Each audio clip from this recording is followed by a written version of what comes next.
All right.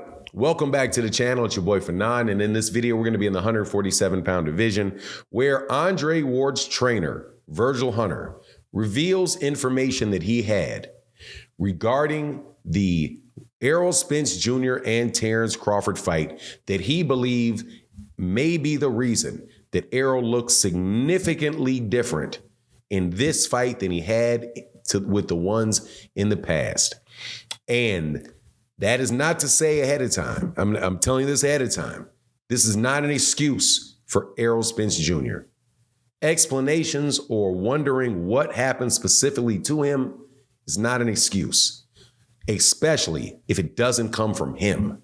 So I hope that the listeners of this video will be mature enough to understand that before you light off with a bunch of talk, which is nothing but, in my opinion, is nothing but a bunch of cyber bullying and gloating over a man's defeat or living vicariously through another man's success.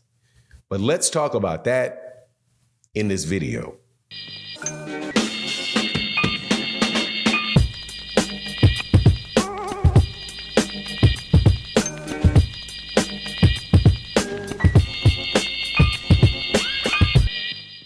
All right, welcome back to the channel. It's your boy Fanon. And in this video, we are going to talk about the aftermath of the Errol Spence Jr. Terrence Crawford fight, as there is a lot of conversation going on about what was wrong with Errol Spence. Now, there's a whole lot of people on both sides of that aisle, Errol Spence and Terrence Crawford, that are saying there's something wrong with Errol Spence. I know Terrence Crawford's the better fighter. He was going to win the fight anyway. But that is not the same Errol Spence, and it wasn't about what he did in the ring. It was about what he looked like before he even got in the ring, which unfortunately has been happening quite a bit in boxing recently. But before I get into the details, let me welcome you back to the channel. If you are new to the channel, please accept my invitation to hit the subscribe button. If you like the video, if you don't like the video, then feel free to hit the dislike button. But give me some participation if you wouldn't mind. Now, to all of the people that are big supporters of the channel and chop it up with me about boxing all the time, win, lose, draw, whether you agree, whether you don't agree, thank you very much for being mature boxing fans. You are the reason that this channel is able to flourish as it flourishes. So can't tell you how appreciative I am. You guys are really the only reason through your support that we're able to do it.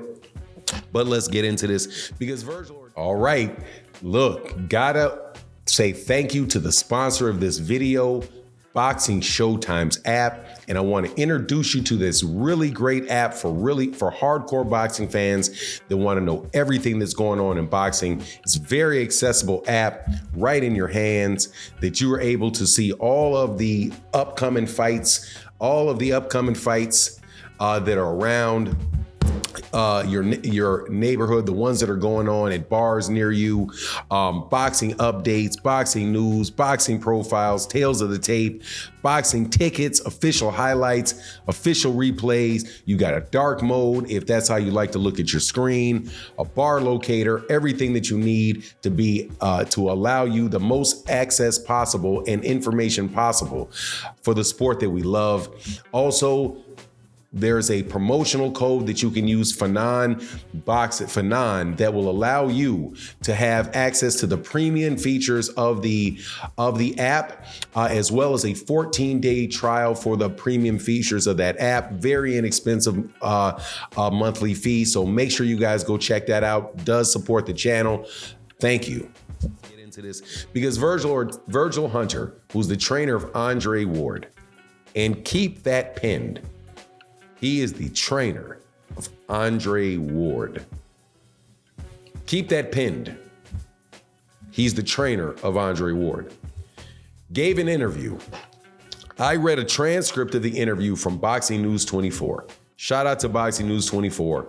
They often listen to interviews. They pull out portions of the transcript. They write an article and give their opinion about it. I may not always agree with the opinion, but I gotta honor their work ethic and their dedication to boxing. So shout out to Boxing News 24. In this article, they talk about how Virgil Hunter said that he had heard that Errol Spence Jr. was in Las Vegas in that really serious heat and was running up a hill, a big hill. They named the name of the hill. I can't recall it off the top of my head. Ran up a very big hill, and that he overworked himself in the week in Vegas leading up to the fight. Virgil Hunter also said that he had believed, and he had said this before, we did a video about this, had talked about the factor of going from a cool place to a hot, dry place, from going from a hot, humid place to a hotter, dry place, and how it would be harder to acclimate your body in that situation for Errol Spence, which Virgil Hunter said. And Virgil Hunter said weeks before the fight, the video's on the page. So he said that there was something that diminished Errol Spence. Now, why is it important to talk about that? Once again, this is not the first time during this whole thing that we've said this. That could explain his glassy eyes. That could explain his fatigue, because he's out in record heat running mountains or running hills and overexerting himself to lose weight. Now, I'm also going to tell you, but I'm not going to tell you, that there are other things that I have heard that affected Errol and made him have to run hills to lose weight, where he normally would have been doing other things to lose weight, which might not have required that much exertion or allowed him to do the exertion, use that exertion in a different capacity. Now, why do I say this? Because there are so many of you running around like you're internet neurologists, explaining what is going on physically with another person that you are not qualified to examine in person, let alone examine it over the internet. That is patently unfair to Errol Spence Jr. for you to prognosticate about his health when you are not an expert nor even a novice in the area required to do it. And when a doctor who, and I say doctor, not like he couldn't have been one. He very well could have been one. But a doctor that won't give you his name, won't show you his face, has not examined that man in person, so he cannot question him about what he's done. He cannot give blood tests. He cannot give MRIs. He does a basic screening, which points him to things that it could be. He did a basic screening pointing to what it could be. Here's the problem. There are doctors that will do all of the necessary tests, all of them, and do it with that person. Retest. And you can go to 3 different doctors and get 3 different diagnoses. They will ask you, okay, so what have you done? Oh, well, I ran 5 times up a mile, up a mountain in 100.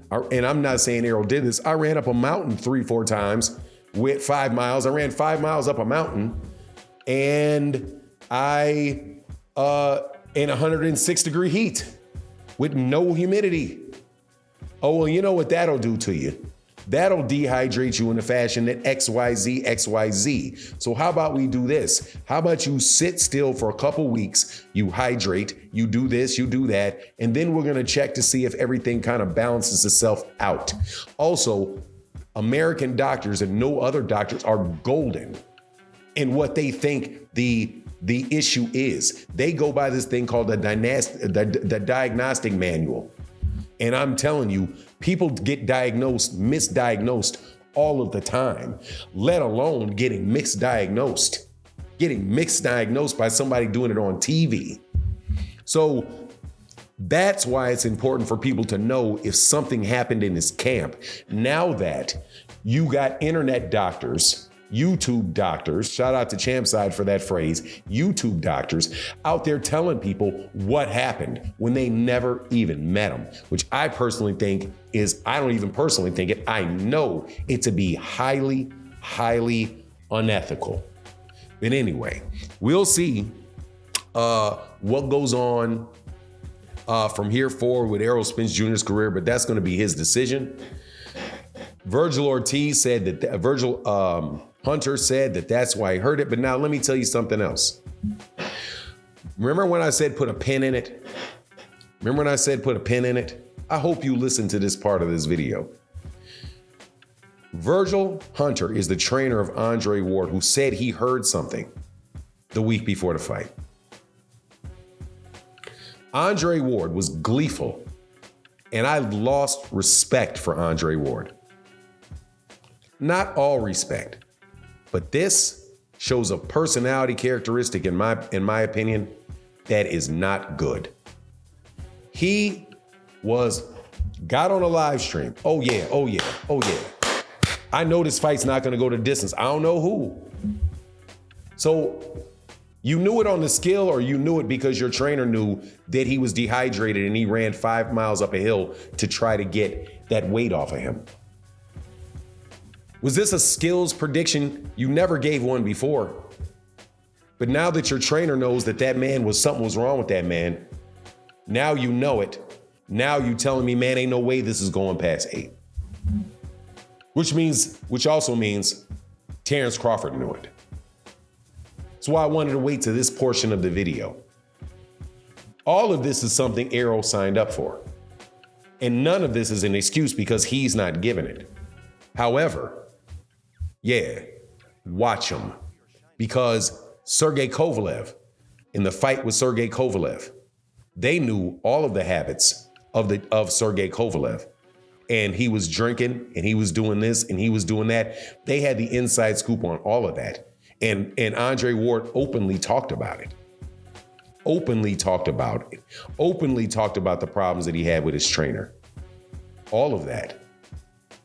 So let's just make sure we understand this. If you make a prediction based on the skill set of somebody, that's one thing. But to gleefully clap while you've got information about the physical status of a fighter, and it's definitely not going the distance, that is what pushed that man over there from over the edge to oh, it's going to be a knockout, when he never said that before. But yet Errol doesn't make excuses, right? But his trainer let it leak that they already knew it. Now, you take what you want. I'm telling you the truth based off the information coming out of people's mouths. So anyway, that's my take on the matter. You let me know what you think in the comment section. And with that, I'm out. Deuces.